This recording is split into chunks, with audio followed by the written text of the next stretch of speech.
प्यारे छात्रों, नागरिक शास्त्र विषय में आज हम अध्याय 2 भारतीय संविधान में अधिकार, इस अध्याय के अंतर्गत आपको अब तक मैंने मौलिक अधिकार कौन कौन से हैं उनकी विस्तृत व्याख्या की।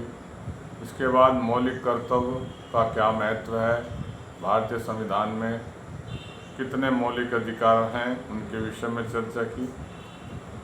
आज हम एक ऐसे ही प्रश्न के विषय में चर्चा करेंगे जो नीति निर्देशक तत्व से संबंधित है। आर्थिक सुरक्षा संबंधी नीति निर्देशक तत्व कौन कौन से हैं, संक्षेप में लिखिए। तो ध्यान से सुनेंगे सभी। भारतीय संविधान निर्माताओं का उद्देश्य, यानी जिन्होंने भारतीय संविधान बनाया, उनका उद्देश्य भारत में लोक कल्याणकारी राज्य की स्थापना करना था। इस दृष्टि से अधिकांश नीति निर्देशक तत्वों के अंतर्गत आर्थिक सुरक्षा और सामाजिक एवं आर्थिक न्याय के संबंध में व्यवस्था की गई। आर्थिक सुरक्षा संबंधी नीति निर्देशक तत्व निम्नलिखित थे भाई। पहला है आर्थिक सहायता की व्यवस्था करना। पहला है आर्थिक सहायता की व्यवस्था। भारतीय संविधान में उल्लेख किया गया है कि राज्य अपनी आर्थिक सामर्थ्य के अनुसार बेकारी का अंत करने और वृद्ध व सेवानिवृत्त लोगों को आर्थिक सहायता देने का पूरा प्रयास करेगा। दूसरा है संपत्ति का समान वितरण। देश में आर्थिक विषमता को दूर करने के लिए सरकार राष्ट्रीय आय को एक समान रूप से वितरित करने का प्रयास करेगा। तीसरा है उत्पादन के साधनों का समान वितरण।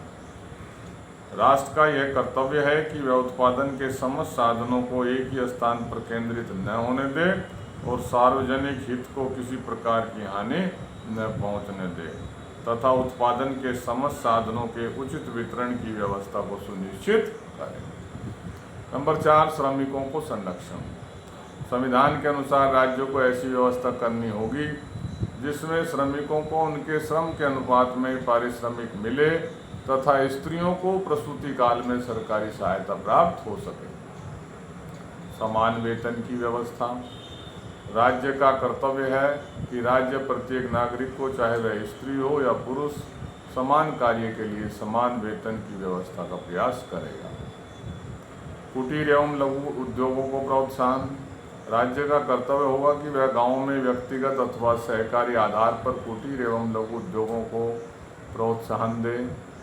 और नंबर 7, कृषि का वैज्ञानिक आधार। वैज्ञानिक आधार पर कृषि का संचालन करना भी राज्य का कर्तव्य होगा। इस तत्व का उद्देश्य अधिक कृषि उत्पादों के माध्यम से कृषकों की स्थिति सुधार कर उन्हें आत्मनिर्भर बनाना है। निःशुल्क कानूनी सहायता। भाई ये क्या है निःशुल्क कानूनी सहायता? 42वें संवैधानिक संशोधन के आधार पर यह व्यवस्था की गई है कि राज्य समाज के कमजोर वर्गों के लिए निःशुल्क कानूनी सहायता प्रदान करेगा। नंबर 9, पशुपालन के क्षेत्र में वांछित प्रयास। राज्य पशुपालन की अच्छी प्रणालियों को विकसित करेगा और गायों तथा अन्य दुधारू पशुओं की नस्ल सुधारने और उनके वध को रोकने का प्रयास करेगा। नंबर 10, औद्योगिक संस्थानों में कर्मचारियों की भागीदारी। 42वें संविधान संशोधन के आधार पर यह व्यवस्था की गई है कि राज्य उचित व्यवस्थापन या अन्य प्रकार से किसी भी माध्यम से औद्योगिक संस्थानों के प्रबंध में कर्मचारियों की भागीदारी सुनिश्चित करने के लिए कदम उठाएगा। और नंबर 11, आय, सामाजिक स्तर तथा अवसरों के भेदभाव कम करना।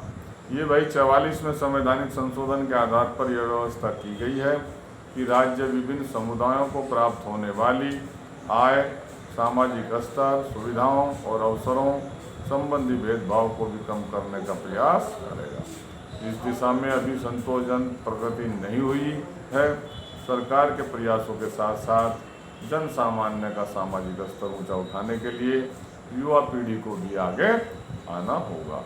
तो ये इस तरीके से आर्थिक सुरक्षा संबंधी हमारे नीति निर्देशक तत्व थे जिनका मैंने संक्षेप में वर्णन किया।